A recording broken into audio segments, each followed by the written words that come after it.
ये जगह Sunni inter college की। जाहिर है कि अगर इस प्रोग्राम में आप हजरात की हाजिरी की दरखास्त करूंगा तो हर इंसान को ये फिक्र होती है कि भाई ये क्यों, काहे के लिए और किस लिए। बेहतर यह है कि क्यों, काहे और किस लिए तो हम थोड़ा सा आपको इसका मकसद हमको इखलास से मसावात में ढलना होगा। हमको इखलास से मसावात में ढलना होगा। वक्त नाजुक है, समझ बूझ के चलना होगा। हमको इखलास से मसावात में ढलना होगा। वक्त नाजुक है, समझ बूझ के चलना होगा। कुछ निगहबानी वतन अपनी रविश भी बदले, कुछ हमें अपने इरादों को बदलना होगा।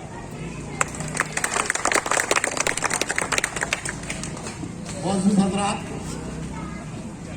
साहबा एक्शन कमेटी के जो बुनियादी 5 काम,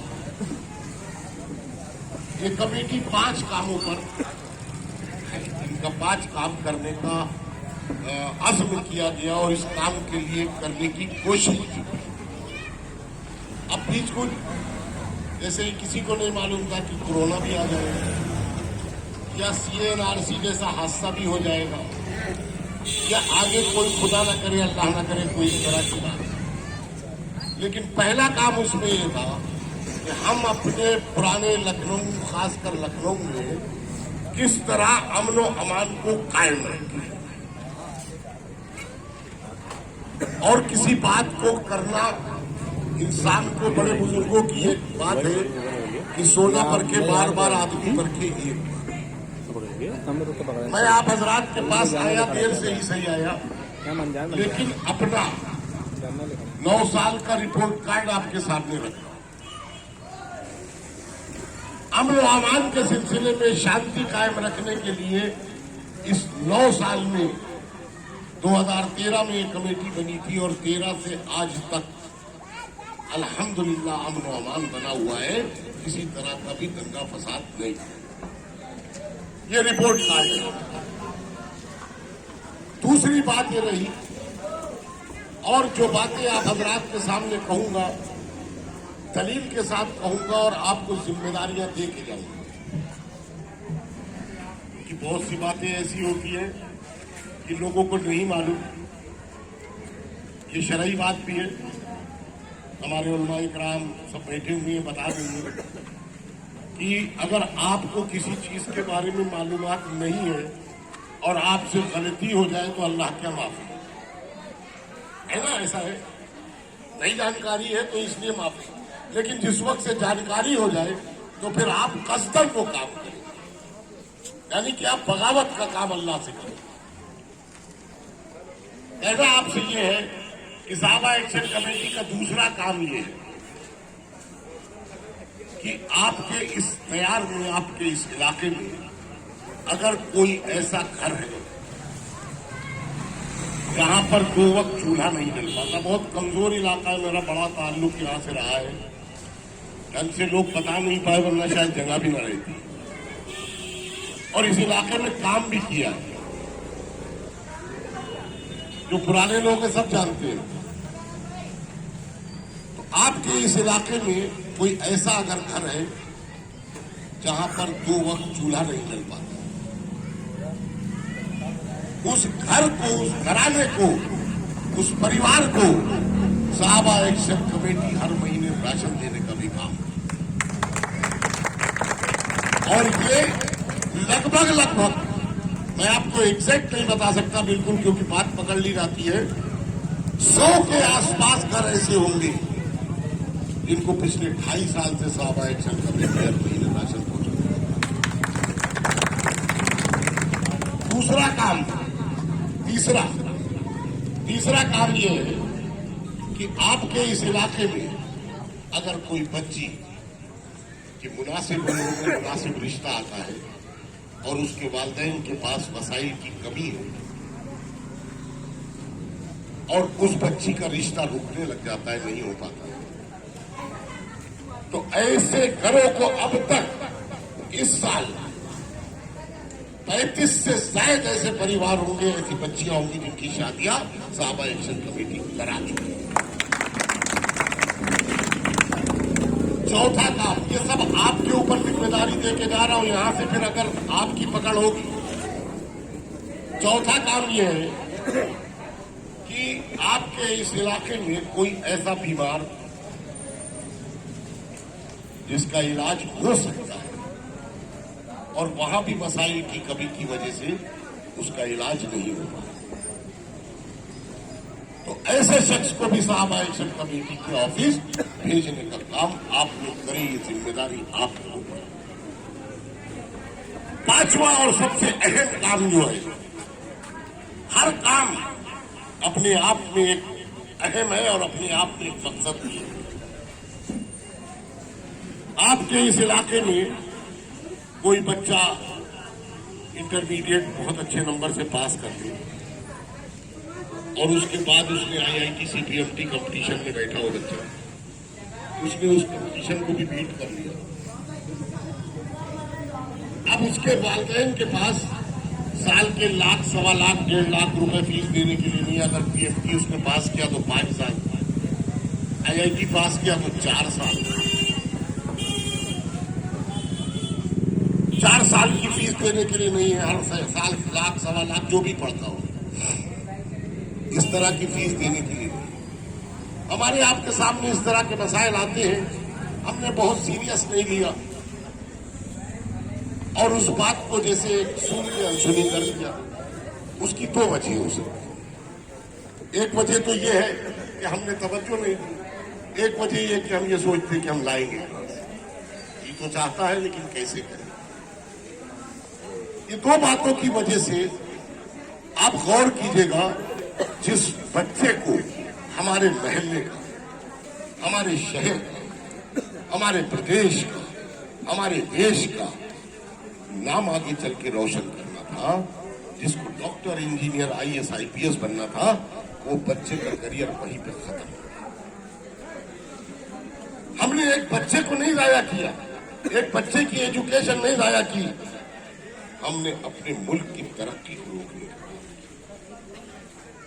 क्योंकि सबसे पहली बात यह है कि कोई भी अगर इस इलाके से पढ़ लिख के आगे जाता है, किसी भी इलाके की, ये इंसानी फितरत है, अगर वो पढ़ लिख के आगे जाता है तो सबसे पहले अपने महल्ले को संवारने की कोशिश करे।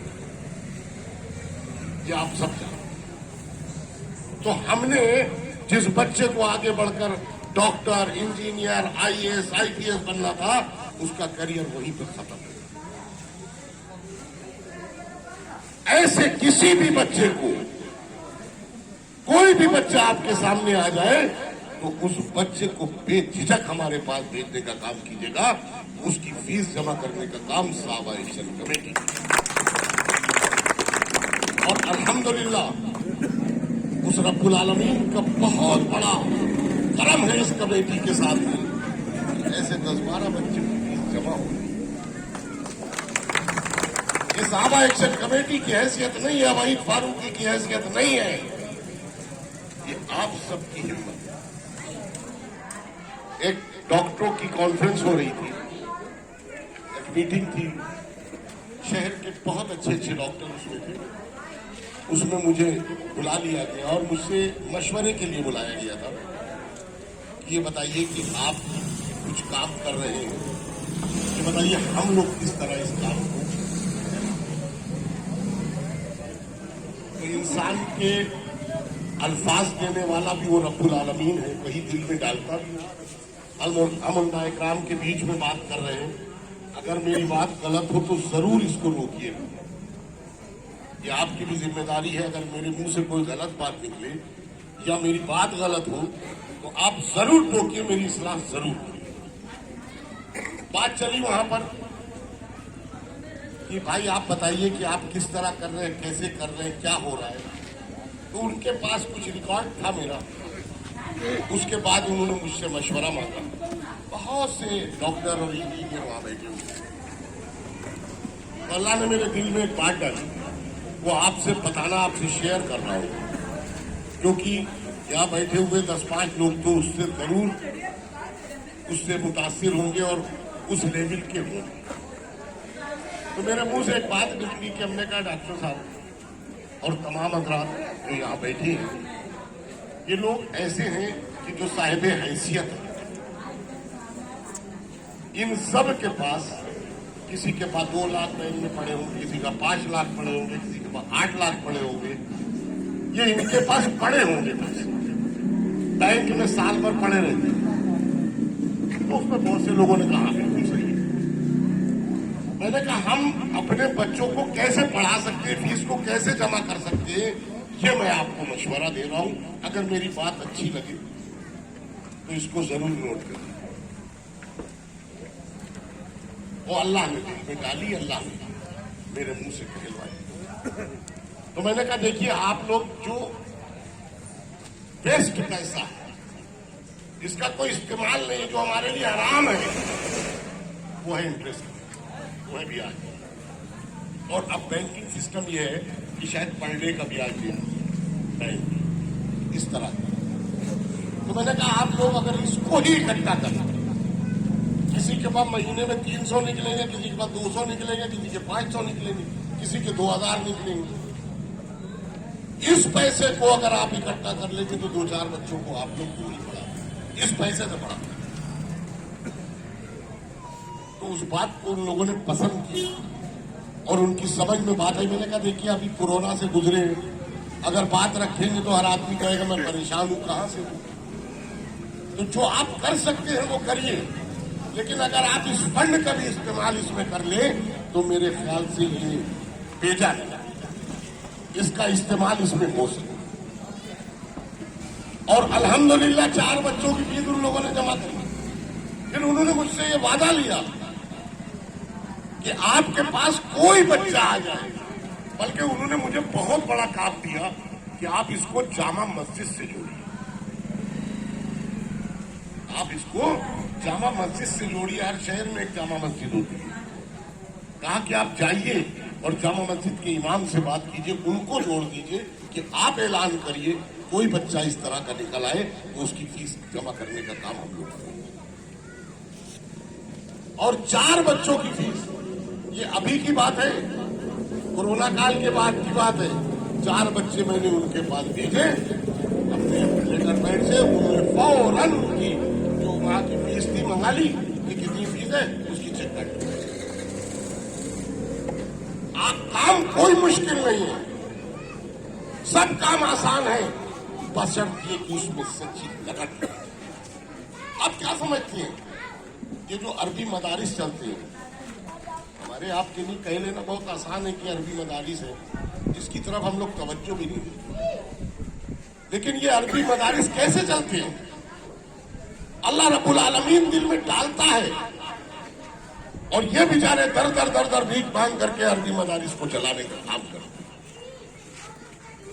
आज अगर आप सिर्फ गौर कर लीजिए इस बात को कि अरबी मदारिस में हो तो हमारे घर के बच्चे अली पे नहीं करते, ये दे नहीं करते, बदले में हम क्या देते। हमारा तो तरीका कार ये है कि अगर हम अपने बच्चे को कोशिश करते हैं कि हम सेंट फ्रांसिस में पढ़ाए, कैथेड्रल में पढ़ाए, क्राइस्ट चर्च में पढ़ाए, बहुत अच्छी बात है, पढ़ाई। हम वहां के ट्यूटर को बुलाते हैं, वो कहता 5000 लीजिए, हम देते हैं। और साथ में हम अगर कहते मौलवी साहब को बुला ले पढ़ाने के लिए, सिपारा नाजरा पढ़ाने के लिए, तो अगर 3 बच्चे मौलवी साहब ने कहा कि 2000 देंगे तो मौलवी साहब 500 में तीनों पढ़ा दीजिए। बहुत बड़ी बात कह रहा हूं, 500 बहुत बड़ी बात कर रहा हूं, अच्छे इलाकों की बात कर रहा हूं। वरना कोशिश तो हमारी होगी 100-200 रुपए में या 25 रुपए में मस्जिद में भेज के पढ़वा, वहां भी नहीं देंगे, 6 महीने के पैसे बाद। ये गौर करने की बात है कि हमें समझना होगा, एजुकेशन हर तरह की चाहिए। ये एजुकेशन जो है आपको दुनियावी एजुकेशन, मैं इसके मुखालिफ नहीं हूं, मैंने खुद वही पढ़ा, मैंने खुद अंग्रेजी तालीम हासिल की है। लेकिन आपको जो माशरे में गड़बड़ियां हो रही है वो बताई दे रहा हूं कि आप याद रखिएगा, दुनियावी तालीम हासिल करने वाला जो लोग अपने बच्चों को डॉक्टर, इंजीनियर, IAS, IPS बनाते हैं, वो माँ बाप हमेशा डरते रहते हैं, हमेशा डरते रहते हैं। और जिस माँ बाप ने अपने बच्चे को हाफिज कुरान बना दिया, वो बच्चा हमेशा मां बाप से डरता है। क्यों? आपने दीन की तालीम उसको दी। अगर बच्चे के अंदर दीन है तो वो जिंदगी भर अपने वालिदैन से डरता रहेगा। अंग्रेजी तालीम आपको कभी भी मां बाप का वो एहतराम नहीं बताएगी। मैं जानता हूं, मैं भी 2 कॉलेज चलाता हूं, मुझे पता है। और खासकर आपको मिशनरी के स्कूलों में क्या होता है भी मुझे पता है। मिशनरी के किसी भी स्कूल में उर्दू सब्जेक्ट नहीं है।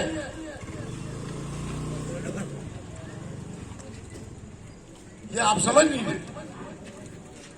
मगर हम धक्के खाते हैं, डोनेशन देते हैं कि मेरे बच्चे का किसी तरह मिशनरी के स्कूल में एडमिशन हो। हम कहते पढ़ाओ, जितनी अच्छी तालीम दे सकते हो दो, लेकिन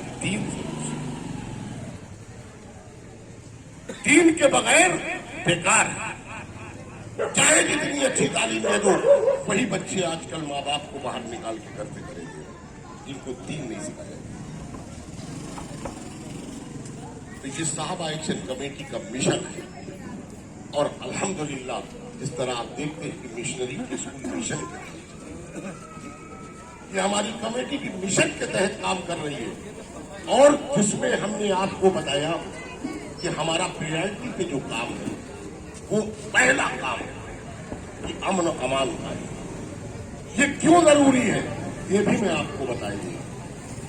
आप हजरात जानते होंगे कि 2013 से पहले हर साल पुराने लखनऊ मुतासिर होता था शिया सुन्नी झगड़े दंगे से, और साथ ही झगड़े दंगे की सालगिरह मनाई जाती है। 2 दिन कर्फ्यू लगे, 4 दिन कर्फ्यू लगे, 6 दिन कर्फ्यू लगे, 8 दिन कर्फ्यू लगे, ये होता था। ये हमारे पाटे नाले के पुराने बैठे हुए हैं, हम भी पाटे नाले के रहने वाले हैं। हमने अपना बचपना कर्फ्यू में गुजारा। तो एक सोच ये है कि हम किस तरह क्या काम करें कि आने वाली नस्ल को कर्फ्यू से दूर, ये सोच। और अल्हम्दुलिल्लाह अल्लाह का शुक्र है कि 2013 से लेकर आज तक कोई भी फसाद नहीं। और दूसरा जो काम है जिसमें एजुकेशन से जुड़ा, वो भी आप ही के लिए है। याद रखिए, तारीख इस बात की गवाह है कि जो कौमें पढ़ती हैं वही आगे बढ़ती है, जो पढ़ती नहीं है वो आगे नहीं बढ़ पाती। हम भी ये चाहते हैं और हमारी मिल्लत भी ये चाहती है, हमारी कौम भी ये चाहती है कि हमारे एक हाथ में लैपटॉप हो, एक हाथ में कुरान हो। मगर अमली जिंदगी की जरूरत है, और अमन इसलिए ज्यादा जरूरी है। मैंने हमेशा कहा कि जो भी मुसलमान है वो दहशतगर्द नहीं हो सकता। मुसलमान को दहशतगर्दी से छोड़ा जाता है, जबकि हकीकत इसके बिल्कुल उल्टी है। बिल्कुल उल्टी है हकीकत। जितना दहशतगर्दी से मुतासिर मुसलमान हुआ है, दुनिया की कोई भी मजहब, कोई भी कौम नहीं। आप हर कौम का, हर मजहब को पढ़ लीजिए और देख लीजिए, हमारी तारीख को भी देख लीजिए, हमारी तारीख को भी पढ़ लीजिए कि हम कितना मुतासिर हुए और हमने क्या क्या झेला है। आज से नहीं, 1400 साल पहले से। आपको याद नहीं है कि हमारे प्यारे नबी ने हिजरत की थी मक्के से मदीने की लिए?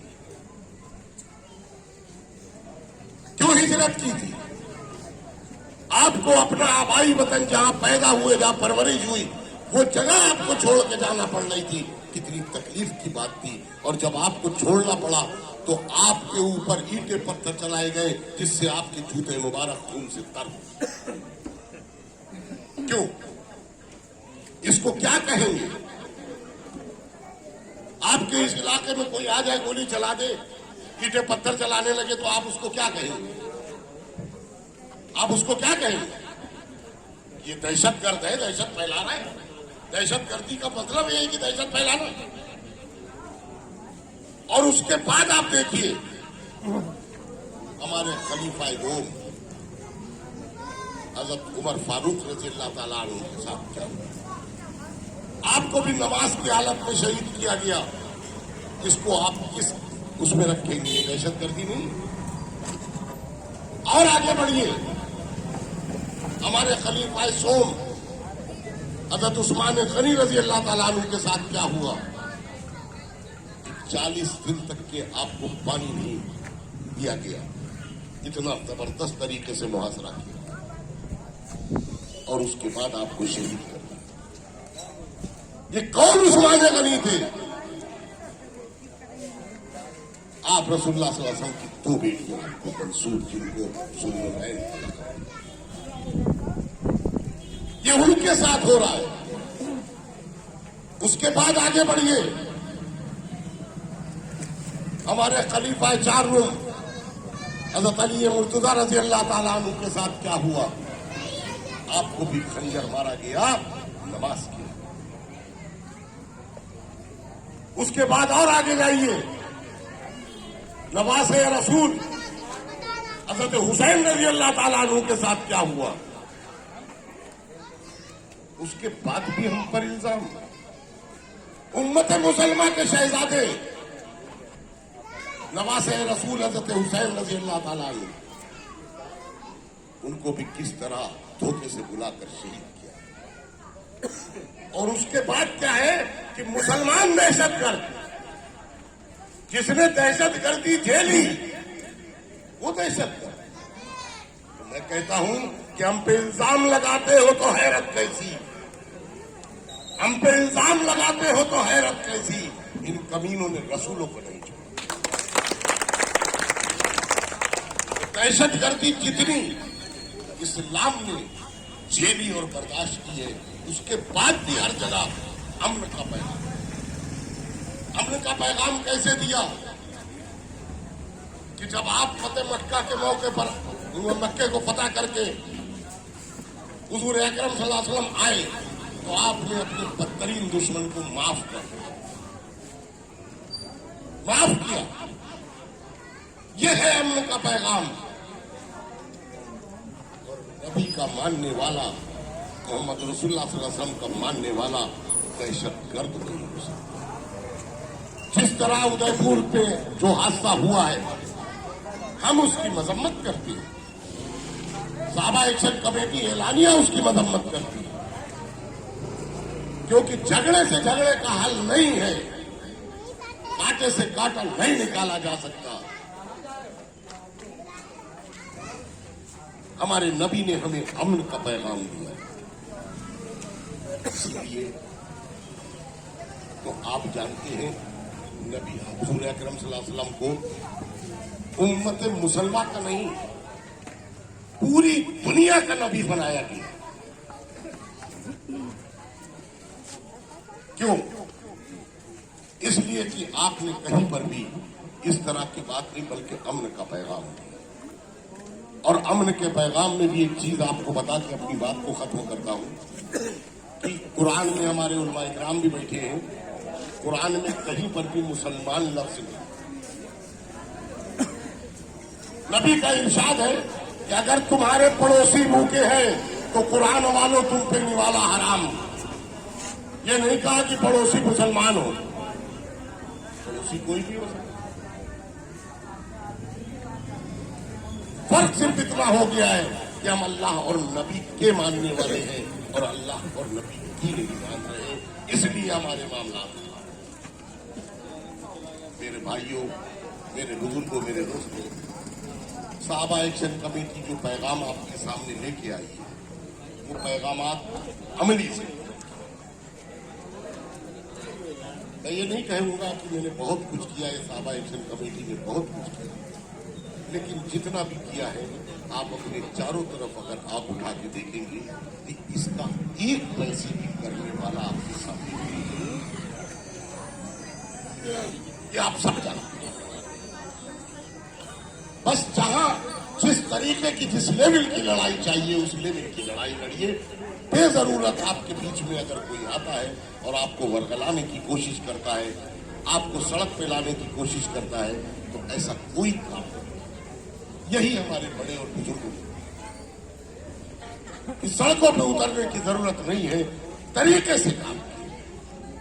साहबा एक्शन कमेटी ने कोई ईंटे पत्थर नहीं चलाया, कहीं धरना प्रदर्शन नहीं किया। साहबा एक्शन कमेटी ने कागज और कलम से लड़ाई लड़ी। आपके पुराने लखनऊ से जो दंगे फसाद की नहुसत थी उसको खत्म करने में कलम का सहारा लिया गया और इस लड़ाई को सड़क से उठा के कागज पे कर। एक कागज जब आप कोई एप्लीकेशन देते हैं तो उस कागज का पेट सबको भरना पड़ता है, चाहे जितना बड़ा अधिकारी, चाहे जितना बड़ा अफसर। कोशिश कीजिए कि अपनी लड़ाई को कागज से लड़िए और कलम से। इंशाअल्लाह अल्लाह रब्बुल आलमीन आप सबको कामयाब करेगा। इन बातों के बाद अपनी बात को खत्म करता हूँ। खुदा। मोहतरम हज़रात, आपने इस